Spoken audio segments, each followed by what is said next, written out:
(5,600세대가) 모인 서울 잠실의 한 단지입니다. 말 그대로 대혼란에 빠진 현장에선 정부 오판과 실효성에 대한 비판 목소리가 큽니다. 토지거래 허가가 지금 서울 전 지역이 아니고 이제 강남, 서초, 송파 위주로 지금 묶여 있기 때문에 지금 다른 지역이 이제 풍성 효과가 이제 일어난다면 여기도 다시 또 오를 가능성이 있기 때문에. 지난해 말 비상계엄 등으로 주춤했던 거래는 올해 1월 강남을 중심으로 다시 반등했습니다. 그런데도 굳이 토지거래 허가구역을 해제한 서울시의 결정이 너무 성급했단 겁니다. 당시 주무부처인 국토부에선 신중해야 한다는 의견도 나왔지만 부처 간 조율은 매끄럽지 않았던 걸로 보입니다. 한 달여 만에 토지거래 허가구역 재지정 소식에 주민들은 황당하단 반응입니다. 한 달 만에 너무 정책이 일관성이 없고 오락가락하네.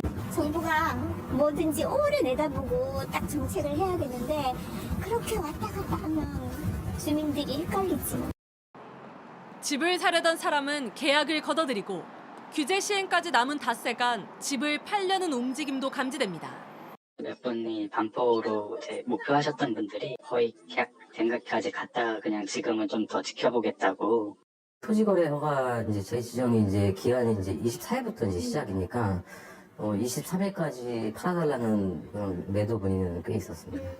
당장 실거주를 위해 거래를 준비했거나 일정을 조율한 실수요자들 피해도 늘어날 전망인데 전례 없는 6개월짜리 시한부 규제에 당분간 시장 혼란은 불가피해졌습니다.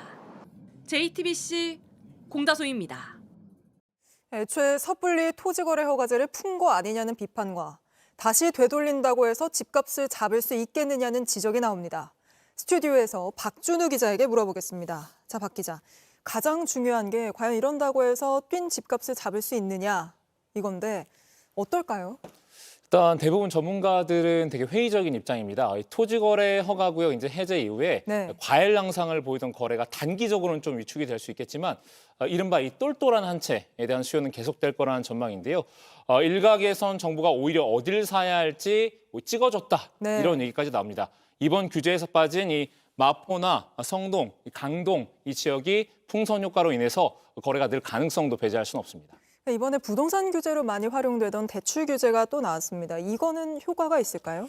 금융당국이 오늘 규제 대상인 자치구 4곳에 대해서 이제 집중 대출 관리에 나서겠다라고 이제 방침을 밝혔는데 이런 방침에 따라서 주택담보대출 내주는 시중은행들은 이미 수도권에 집 한 채 갖고 있는 사람, 또 전세 끼고 사려는 갭 투자자에 대해서 대출을 중단할 가능성이 커졌습니다.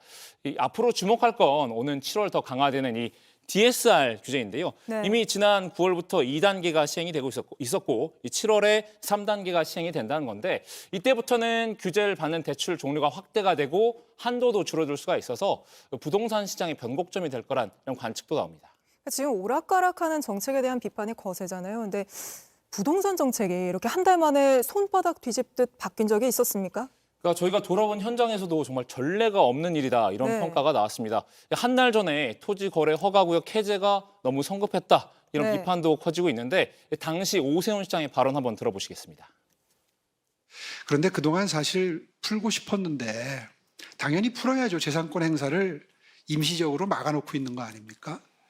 그런데 그동안 아시다시피 부동산 가격이 폭등을 해서 잘못하면은 그 기름을 붓는 그런 그 역기능이 있을 수 있기 때문에 과감하게 풀지를 못했고요.